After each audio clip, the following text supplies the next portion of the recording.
Hello, my name is Anton, and today we're reviewing this week's weekly brief titled "The U.S. Economy Chugs On."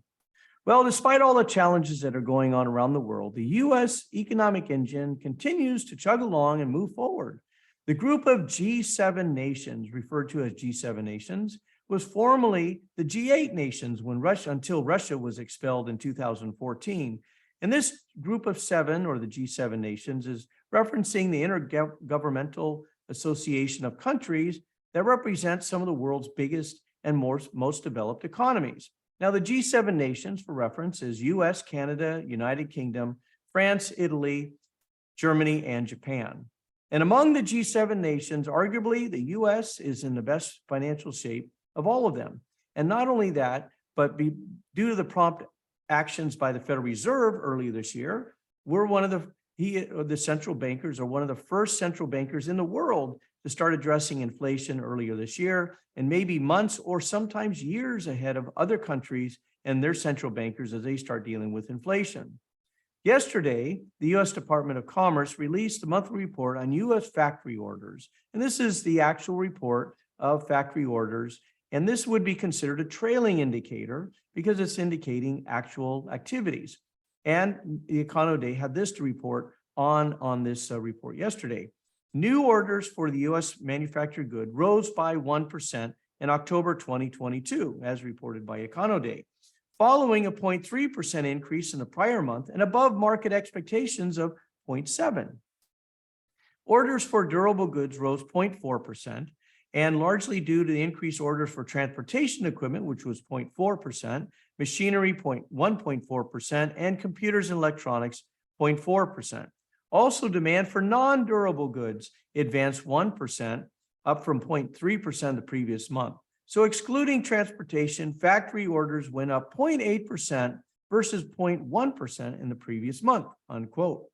So this is very good news. And Econo forecasts this as an indication that analysts are underestimating the degree of the strength of the U.S. economy.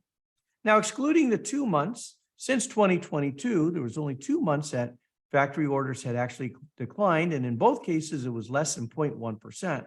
With the exclusion of those 2 months since 2020, this is the longest consecutive run of monthly increases in factory orders. So this is very positive. Now, mentioned in the previous weekly briefs, and for the last 20 years, U.S. companies have been removing and transferring their factory orders from abroad back to the U.S. And this is largely due to two factors. One is that labor wages have increased abroad in other countries and have now become more competitive with U.S. Labor costs. But the bigger factor is the risk of theft of intellectual property, or IP. And this was particularly a case in technology, where technology companies have to turn over the blueprints and the patent to these manufacturing companies in foreign countries in order for them to make the products. And in doing so, sometimes these secret information and patent and blueprints get into the hands of their competition. In 2015, as an example, Apple won a $1.05 billion award from Samsung for the infringement of patent products and designs that Apple had developed. Two of these features, both of which we both enjoy. The first is that when you're scrolling down the page, it'll bounce back to the top. And then the second is a zoom in feature by tapping the screen. So these two features, patented by Apple, were somehow showed up in Samsung phones. Surprise, surprise. And as a result of it, Apple won a $1.05 billion. Now, that's probably not even close to what Apple would have made if they were able to maintain a monopoly on their devices and on the technical abilities that they have. But nonetheless, that's what they won. Now, yesterday, also released with factory orders, is the ISM Manufacturing Index. Now, this is a survey of purchasing managers and based on their forecast. So this would be a leading indicator. So we had the factory orders, which is trailing indicators of actual, and then we have leading indicators of the ISM survey. And the survey is not so good. When the survey drops below 50, that's an indication that the forecasts are for a contraction of the industry or slowing orders. And indeed, the index dropped from 50.2 to 49.8. And this is a first contraction of orders since May 2020. So we're now seeing forecasts that are less optimistic than actual orders, which continue to grow. And so as a result of that, we're seeing more pessimism among analysts as they are factoring in the future. Timothy Four, who is the chair of the ISM Manufacturing of Business Committee, he had this to report in the report. Managing headcounts and total supply chain inventories remain primary goals. Order backlogs, prices, and now lead times are declining rapidly, which should bring buyers and sellers back to the table to refill order books based on 2023 business plans. So he's a little bit more optimistic about the ability for orders to increase going into 2023 as inventories are being depleted. So what does this mean to me?